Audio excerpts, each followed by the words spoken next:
बोलिए विष्णु भगवान की जय। शंकर जी महाराज की जय। सद्गुरुदेव भगवान की जय। सभी भक्तजनों को शिव मंदिर हरपालपुर यूट्यूब चैनल के साथ जो भी भक्तजन जुड़े हुए हैं, सबसे पहले सभी को जय श्री राम। सभी के लिए एक जो इस साल का हमारा मेन त्यौहार, जिनको हम निर्जला एकादशी बोलते हैं, ज्येष्ठ मास शुक्ल पक्ष की एकादशी के दिन किया गया जप तप, किया गया भगवान विष्णु जी का स्मरण अनेक प्रकार की विघ्न बाधाओं को दूर करने वाला है। तो कल 21 जून दिन सोमवार को निर्जला एकादशी पड़ रही है।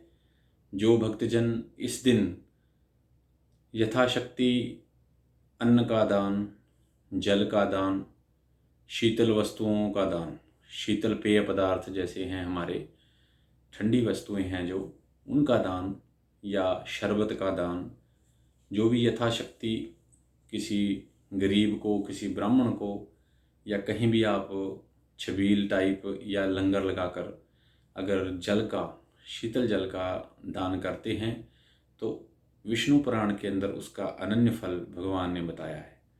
तो निर्जला एकादशी के दिन आप सभी मिलकर यथाशक्ति जिसका जितनी समर्था है उसके अनुसार किसी गरीब को भोजन, या किसी आवश्यकता के अनुसार आपको लगे कि कहीं कहीं पंखे की ज़रूरत है, ठंडी हवा की ज़रूरत है, तो उस पंखे का दान, फल का दान और पेय पदार्थों का दान, शीतल पर पेय पदार्थ होते हैं जो, उनका दान आप छोटे छोटे बच्चों को या गरीब जो हमारे मोहल्ले के नज़दीक या हमारे आसपास ऐसे जो गरीब परिवार होते हैं उनको आप ये चीज़ों की वस्तुओं का दान करेंगे तो भगवान विष्णु आपकी सभी मनोकामनाएं पूर्ण करेंगे। संध्याकालीन समय के समय आपने माँ तुलसी के पास एक शुद्ध देसी घी का दिया जलाएं और वहाँ बैठकर विष्णु सहस्त्रनाम का पाठ या भगवान विष्णु जी के 12 नामों का पाठ या उनके द्वादश अक्षर मंत्र हैं जो ओम नमो भगवते वासुदेवाय की यथाशक्ति माला 11 बार 5 बार जितना भी, एक घड़ी आधी से पुनियाद, तुलसी संगत साधु की कटे कोटि अपराध। आप वहाँ बैठकर तुलसी के समक्ष शुद्ध देसी घी का दिया जगाकर माँ तुलसी के चरणों में भगवान विष्णु की पूजा करें। और निर्जला एकादशी का जो व्रत है, जो रख सकते हैं बिना जल के, जिनकी सेहत अलाउड ना करे या ना माने, वो तो मतलब इस व्रत को नहीं कर सकते, पर जिन भक्तजनों को भगवान ने सामर्थ्य दिया है वह बिना जल के इस व्रत का पारायण करें। अगले दिन सुबह जल पीने का विधान है इसके अंदर।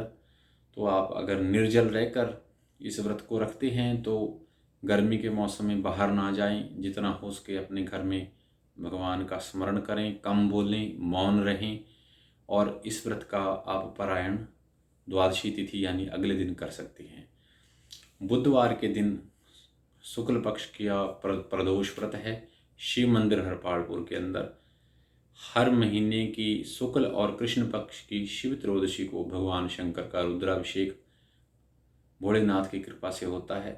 कोई भी भक्तजन अगर किसी आदि व्याधि से, किसी पीड़ा से, ग्रह क्लेश से या किसी बीमारी से जूझ रहा है तो वो भक्तजन हमें त्रयोदशी से एक दिन पहले फ़ोन करके संपर्क कर सकते हैं और उस पूजा के अंदर आप बैठकर सम्मिलित होकर भगवान भोलेनाथ का आशीर्वाद प्राप्त कर सकते हैं। उस पूजा का कोई भी हमने निःशुल्क वो पूजा है। कोई भी भक्तजन अपने घर से कच्चा दूध, दही, बिल्व पत्र, भांग, धतूरा भोलेनाथ के लिए कोई वस्त्र या प्रसाद बांटने के लिए कोई भी वस्तु लेके आना चाहे वो लेके आ सकता है और शिव पूजा में सम्मिलित हो सकता है। आपकी आदि व्याधियों को हरण करने वाले भगवान शंकर सदा आपको आशीर्वाद देने के लिए तत्पर रहते हैं। सो आप भक्तजन जब भी शिव त्रयोदशी को, किसी का जन्मदिन है, किसी की शादी की कोई सालगिरह है, या कोई शुभ कर्म है, परिवार के अंदर कोई शुभ अवसर है, तो आप शिव त्रयोदशी को हर मास की शुक्ल और कृष्ण पक्ष की त्रयोदशी जो होती है, हमें संपर्क कर कर उस पूजा के अंदर सम्मिलित हो सकते हैं।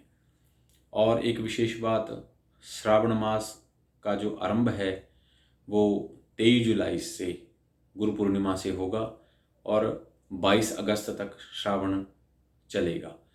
तो श्रावण में पूरे मास के अंदर सायंकाल 4 से लेके 6:30-7 बजे तक भोलेनाथ की पूजा प्रतिदिन चलेगी। जो भी भक्तजन अपने परिवार के साथ मिलकर भोलेनाथ की पूजा में सम्मिलित होना चाहे, वो भी अपना नाम मुझे लिखा सकते हैं। मैं अपना कॉन्टैक्ट नंबर आपको बता रहा हूँ, 9592000782। इस नंबर के ऊपर आप संपर्क करके अपना नाम, परिवार का नाम अपने, और अगर आपकी कोई विशेष समस्या है वो भी आप मेरे से संपर्क करके पूछ सकते हैं कि हमें किस चीज़ का अभिषेक करना चाहिए। जैसे भोलेनाथ ने अपने शिव महापुराण के अंदर बताया है कि जिनके पढ़ाई में बच्चे कमज़ोर हैं, बुद्धि जिनकी थोड़ी कमज़ोर है, बच्चों की किया हुआ कोई कार्य याद नहीं रहता, तो उन्हें भोलेनाथ की जो पूजा है वो शुद्ध गाय के देसी गाय के दूध से भगवान की पूजा अर्चना और अभिषेक करना चाहिए। जिनको किसी कारणवश मुकदमे का कोई केस है या कोई अनुचित कोई उनका जो शत्रु है वो तंग कर रहे हैं, तो भोलेनाथ को आप गाय की दही से स्नान करवाएं। भोलेनाथ आपके शत्रुओं का दमन करेंगे।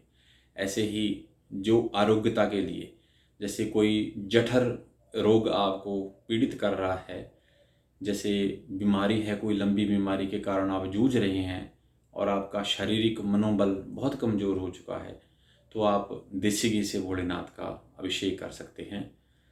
और ऐसे ही शहद से जिन स्मरण शक्ति जिनकी कमज़ोर है वो शहद से भोलेनाथ का अभिषेक कर सकते हैं। पंचामृत चढ़ाने से भी, इन सभी वस्तुओं का जो मैंने आपको बताई हैं, भोलेनाथ के चरणों में बैठकर आप प्रार्थना करेंगे तो जितने भी रोग आदि व्याधि दुख पीड़ा है वो भोलेनाथ आपकी दूर करेंगे। श्रावण मास में आप आएँ, सभी का स्वागत है। जो भक्तजन दूर से आना चाहते हैं वो पहले फ़ोन करके अपना नाम और अपना एड्रेस संपर्क करके मुझसे लिखवा सकते हैं अपना नाम। 23 जुलाई से 21 अगस्त तक निरंतर भोलेनाथ के अभिषेक अगले महीने मास में प्रारंभ होंगे। आप सभी का स्वागत है। आइए भोलेनाथ के चरणों में मिलके सभी उनके चरणों में प्रार्थना करेंगे कि विश्वव्यापी जो ये कोरोना नामक की बीमारी के कारण पूरी दुनिया, पूरा विश्व ग्रस्त है, इस कोरोना नाम की बीमारी को आप दूर करो। सभी के घरों में खुशहाली आए, सबके घरों में एक ऐसा माहौल पैदा हो, खुशियों का माहौल पैदा हो, और आदि व्याधि जो रोग हैं वो सबके दूर हों। जो व्यापारी वर्ग बहुत ही नुकसान के दायरे से गुजर रहा है, भोलेनाथ सबके व्यापार के अंदर दिन दुगनी रात चौगुनी उन्नति दें, क्योंकि दान और अच्छे कर्म इंसान तभी कर सकता है जब उसके पास माया हो, पैसा हो। तो पैसा मेहनत से, सच्ची कमाई से भोलेनाथ आपको दें, ऐसी हमारी मनोकामना है, हमारी इच्छा है। तो आप कल निर्जला एकादशी के दिन भगवान, जो व्रत नहीं रख सकते वो ओम नमो भगवते वासुदेवाय का जप करें। कोशिश करें कि कल को प्याज लहसुन का सेवन ना करें आप। और भगवान विष्णु जिनके घर में शालिग्राम हैं उनको पंचामृत से स्नान करवा के तुलसी की मंजरी द्वारा उनका अभिषेक करें। लड्डू गोपाल जी भी उन्हीं के स्वरूप हैं, उनका भी आप यथाविधि स्नान करवा के और उनको भी आप ठंडी चीज़ें, वस्तुएं दान में चढ़ा सकते हैं।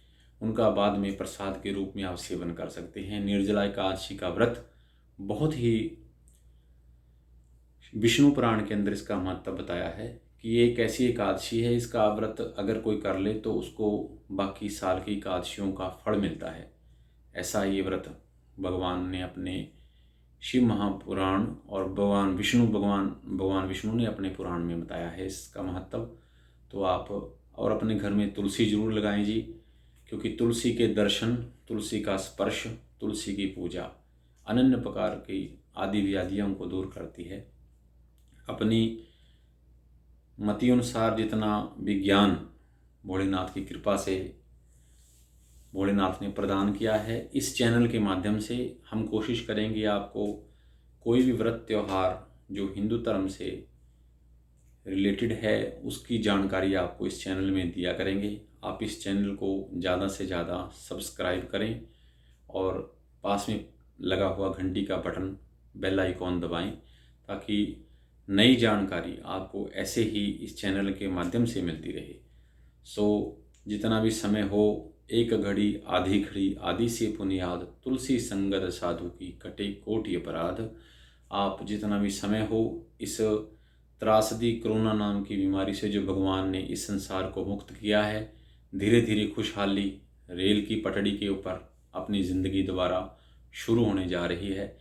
जिनके घरों में कोरोना की बीमारी से जिनके घरों के कुछ जीव जो चले गए, परमात्मा उनकी आत्मा को शांति दे, आपके घरों में आरोग्यता प्रदान करे, आपको भी अपना शुभ आशीर्वाद भगवान हमेशा आपके ऊपर बना के रखे।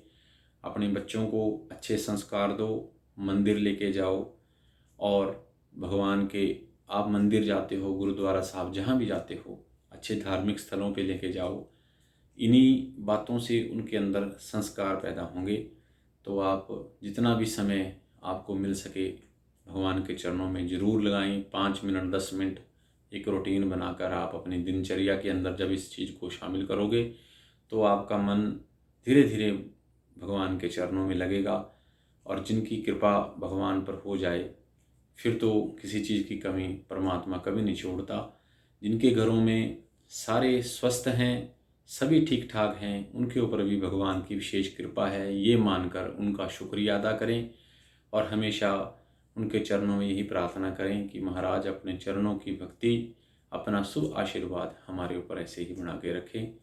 तो इन्हीं बातों के साथ मैं आप सभी से विदा लेता हूँ। शिव मंदिर हरपालपुर की तरफ से सभी भक्तजन को निर्जला एकादशी की हार्दिक शुभकामनाएं।